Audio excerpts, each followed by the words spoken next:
ओम शांति। आज हम सब श्राद्ध की तैयारियां कर रहे हैं। किसी ने श्राद्ध कर लिए हैं और कुछ कर रहे हैं। लेकिन श्राद्ध करते समय किन बातों का आपको बहुत जरूर ध्यान रखना है, क्योंकि श्राद्ध हम करते जरूर हैं लेकिन हम उनकी बातों को सही तरीके से समझते नहीं हैं और उसमें कुछ चीजें गलत हो जाती हैं। तो श्राद्ध करते समय आपको ये दो बातें हमेशा ध्यान रखनी है, क्योंकि हर साल श्राद्ध आते हैं और उन श्राद्ध के दिनों में कुछ बातें आपको समझनी पड़ेंगी। तो पहली बात है कि श्राद्ध के समय कभी भी अपने घर में लड़ाई झगड़े का माहौल ना बनाएं, क्योंकि श्राद्ध का समय होता है उस आत्मा के लिए शांति का दान। आपके बड़े बुजुर्ग हैं या किसी के लिए भी, जिन पितरों को आप खिला रहे हैं, उनको आपको शांति पहुंचानी है। तो जब आपके घर में अशांति होगी तो उन आत्माओं तक भी अशांति ही पहुंचेगी। अगर आपके घर में माहौल शांति वाला होगा तो उन आत्माओं तक भी शांति बहुत इजीली पहुंच जाएगी। तो पहली बात कि आपके घर का माहौल बिल्कुल शांत होना चाहिए। घर के माहौल को लड़ाई झगड़े वाला बिल्कुल भी ना बनाए। दूसरा, घर में किसी भी प्रकार की नेगेटिव वस्तु का प्रयोग बिल्कुल ना करें, भले वो खान पान में हो, भले वो कर्मों में हो, भले वो बोल में हो। आज कई बार हम घर में श्राद्ध करते हैं लेकिन गाली गलौज कर रहे हैं, उल्ट सुल्ट चीजें खा रहे हैं, उल्ट सुल्ट चीजें बोल रहे हैं। आप कोशिश करें कि जरूरी नहीं है कि लड़ाई झगड़ा हम बाहर से करते हैं। आपको ना तो लड़ाई झगड़ा बाहर करना है, ना लड़ाई झगड़ा घर पे करना है, क्योंकि जब आपके घर का माहौल नकारात्मक बन जाएगा तो कहीं ना कहीं आपका जो श्राद्ध है वो सफल नहीं होगा, खंडित हो जाता है। आज आप किसी मूर्ति को लेकर आते हैं, अगर उसकी कोई भी चीज एक अधूरी हो तो हम कहते हैं मूर्ति खंडित है। वैसे ही जब आप श्राद्ध करते हैं तो आप श्राद्ध किस लिए कर रहे हैं? ताकि अपनों को हम शांति दे पाएं, ताकि अपनों को हम ब्लेसिंग्स दे पाएं, अपनों को सुख शांति दे पाएं। इसीलिए तो श्राद्ध करते हैं।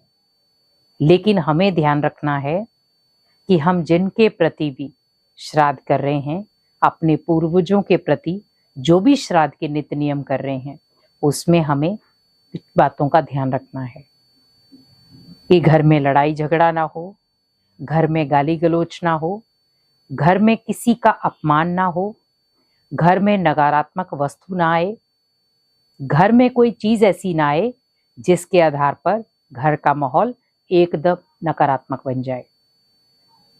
क्योंकि घर के माहौल को आपको बिल्कुल सकारात्मक बनाना है।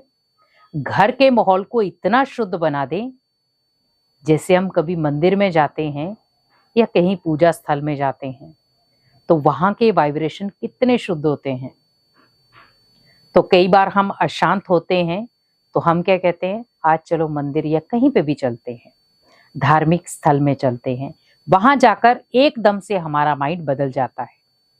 वैसे ही अपने घर को बना दे, ताकि बाई चांस अगर वो आत्मा आपके घर में आए भी श्राद्ध के दिनों में तो उसे शांति की अनुभूति हो, प्यार की अनुभूति हो, सुख की अनुभूति हो, स्नेह की अनुभूति हो, लेकिन बिल्कुल निस्वार्थ भावना वाली। तब जाकर के आपका वो श्राद्ध संपन्न होगा। श्राद्ध मतलब जब आप उस आत्मा को निस्वार्थ भावना के साथ शांति का दान देंगे तो ऑटोमेटिकली वो आत्मा खींची हुई आपके घर में आएगी। इसीलिए कहा भी जाता है, दे दान तो छूटे ग्रहण। लेकिन यहाँ पर हमें क्या करना है, अपने अंदर की बुराइयों को छोड़ना है और बदले में हम उस आत्मा को शांति देंगे। हमारे अंदर जितनी भी बुराइयां हैं हमारे किसी काम की नहीं है, लेकिन वो बुराइयां कहीं ना कहीं हमारी अच्छाइयों को दबा देती है। और कई बार सामने वाले लोग भी आपको कह देंगे कि देखो श्राद्ध चल रहे हैं, ये अपने पिता का श्राद्ध या किसी का भी श्राद्ध कर रहा है और आज ये लड़ाई झगड़ा कर रहा है या उल्ट सुल्ट चीजें खा रहा है। बहुत सारी चीजों में हम खंडित कर देते हैं, पर कोशिश करें कि हमें पहले अपने घर का माहौल बिल्कुल सकारात्मक बनाना है। जब आप घर के माहौल को बिल्कुल सकारात्मक बना देंगे तो भले जरूरी नहीं है कि ओनली आपके परिवार के सदस्यों को शांति मिलेगी, लेकिन आप अनेक आत्माओं को शांति दे सकते हैं। और जब आपने अनेक आत्माओं को शांति दे दी तो ऑटोमेटिकली सभी पूर्वजों को शांति मिल गई। और दूसरा, कोई भी व्यर्थ चीज घर में ना लाएं। कोई भी चीज ऐसी प्रयोग ना करें जो ना तो भगवान स्वीकार करे ना वो आत्मा। हम कई बार अपने मन के कारण हम वो चीजें घर में ले आते हैं, अपने स्वाद के कारण वो चीजें ले आते हैं, पर तामसिक चीजों का प्रयोग उन दिनों में बिल्कुल ना करें। हम भले तामसिक चीजें कोई भी ले लें आप, क्योंकि जब आप तामसिक चीजों का प्रयोग करते हैं तो कहीं ना कहीं वो आत्मा दूर होती जाती है आपसे, और उस आत्मा तक आपको जो भी कुछ पहुंचाना होता है वो नहीं पहुंचता। क्यों? क्योंकि कहीं ना कहीं आपकी जो चीजें थी वो अधूरी थी। आपने प्योरिटी के साथ, प्योर मन के साथ वो चीजें नहीं की। ओनली हम कर रहे हैं लेकिन उसमें सात्विकता नहीं है, क्योंकि जब तक आप सात्विकता नहीं रखेंगे तब तक उस आत्मा तक कुछ भी चीज नहीं पहुंचेगी।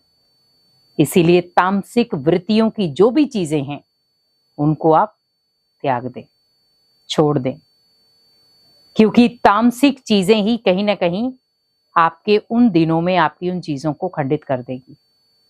इसीलिए आपको कोशिश करनी है कि घर में बोल ऐसे हों जो बिल्कुल शुद्ध हों, कर्म ऐसे हों जो श्रेष्ठ हों, संकल्प ऐसे हों जो पावरफुल हों, और हमारे जितने भी घर का माहौल है वो बहुत पॉजिटिव हो।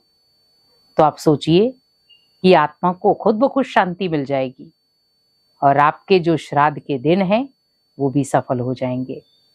तो श्राद्ध के दिनों को हमें विधि पूर्वक करना है।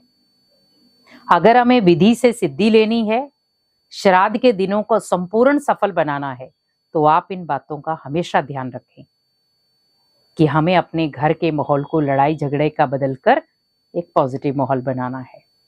दूसरा, घर में सात्विकता लानी है, तामसिक चीजों को घर से बाहर निकाल दें, क्योंकि जब आप ये चीजें निकाल देंगे आपके घर का शुद्धिकरण धीरे धीरे हो जाएगा।